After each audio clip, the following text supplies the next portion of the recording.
Un nouvel Actu Vue Par qui nous permet de prendre le pouls des entreprises sartoises avec Lucille Canté ce soir. Bonsoir. Bonsoir.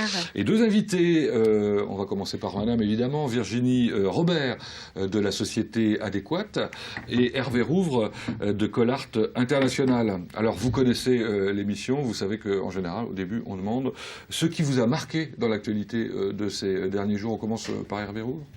Oui. Ce qui a arrêté mon attention en ce début de semaine, c'est une nouvelle piste pour le financement des entreprises.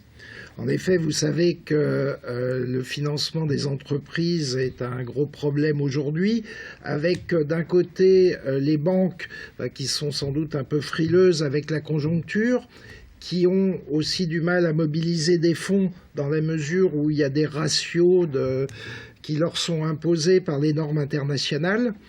Et vient se surajouter à cela les assurances crédit qui, elles aussi, diminuent les garanties qu'elles accordent aux entreprises, ce qui fait que les entreprises donnent moins de délais de paiement à leurs clients, moins de financement. Alors quel est ce nouveau dispositif Alors ce nouveau dispositif, qui vient du reste s'ajouter à d'autres récents, parce qu'on a eu le financement ou la possibilité de mobiliser le CICE, le crédit d'impôt compétitivité des entreprises, qui était voulu à travers le rapport gallois comme une réduction des charges sociales. Et donc ce crédit d'impôt sur l'État, les banques peuvent ou se proposent de le financer. Donc c'est déjà un point. Mais ce dont vous parlez, c'est autre chose. C'est autre chose. Et sinon, ce que je voulais indiquer tout à l'heure, l'autre piste, c'était la banque, le BPI, donc Banque pour l'investissement. Et ce qui vient maintenant, la nouvelle piste, c'est le financement des fonds propres des entreprises à travers la collecte de l'assurance vie.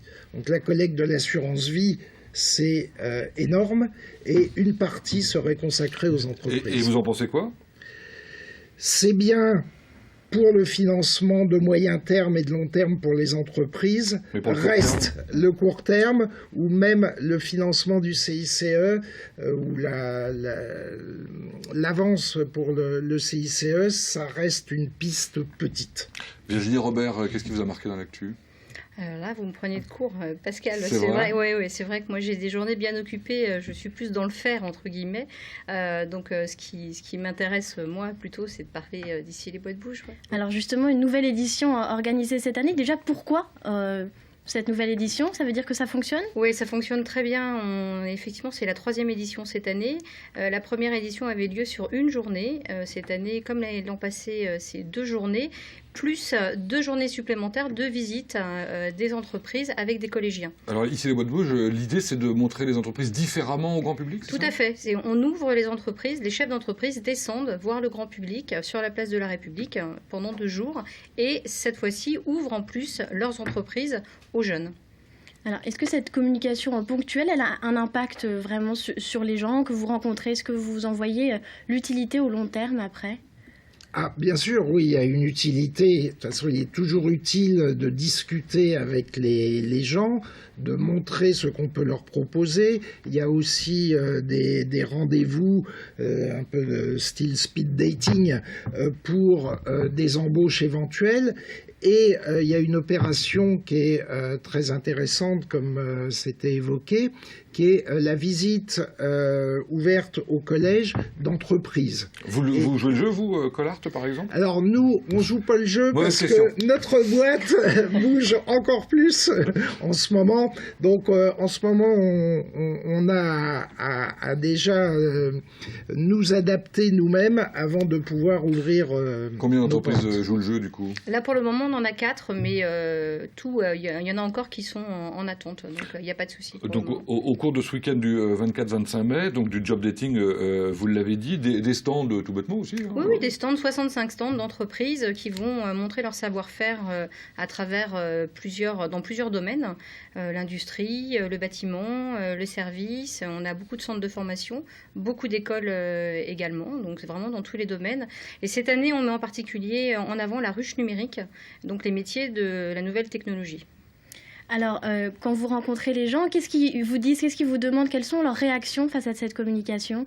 Les entreprises présentes ou les personnes qui viennent personnes qui viennent justement à la rencontre des entreprises. On a beaucoup de personnes qui sont assez étonnées justement que les chefs d'entreprise descendent, montrent un petit peu leur savoir-faire, leur parlent, leur donnent des conseils.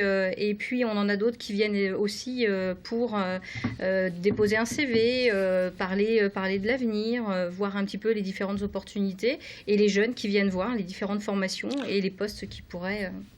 Alors les entreprises bougent, les boîtes bougent, les entreprises bougent, vous nous l'avez dit vous-même, hein, Collart, à l'exportation notamment. Oui, alors effectivement, je disais que notre actualité était chargée. Il faut voir qu'en 2 ans, notre chiffre d'affaires a augmenté de 2 tiers. Et l'exportation, qui représentait 1/3 de notre activité en 2010, en représente maintenant les 2 tiers. Donc on a inversé le poids de la France et de l'export. Donc c'est pas mal pour la balance commerciale de la France, alors si je comprends bien. Et de la Sarthe pour commencer. Et de la Sarthe pour commencer. Mais effectivement, la France aussi. Donc ça veut dire que le projet que vous aviez présenté, c'était en 2010, c'est ça, hein, de plateforme logistique pour le monde entier, je crois, enfin au moins l'Europe en tout cas, a fonctionné, vous avez agrandi, vous avez embauché ? Oui, alors on a embauché, les effectifs ont augmenté aussi de l'ordre de 60%. Ah oui, donc c'est plus que ce que vous aviez imaginé, non ? Alors, par rapport à ce qui était prévu, combien est-ce que de personnes? Oui, alors il y a les effectifs permanents et les effectifs temporaires. Donc on est en train de se caler aujourd'hui entre le niveau des temporaires et le niveau des permanents. Donc je parle de quelque chose de global. Donc on a mis effectivement sur pied, on est en train de le continuer, le projet de logistique qui est au niveau de l'Europe continentale, et aussi on a mis sur pied un projet de regroupement des fabrications suite à la fermeture d'une usine anglaise du groupe. Bon, ben voilà, la preuve que les boîtes bougent.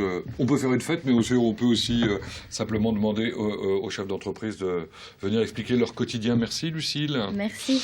Merci de nous avoir suivis. Dans un instant, je crois que c'est le circuit cycliste.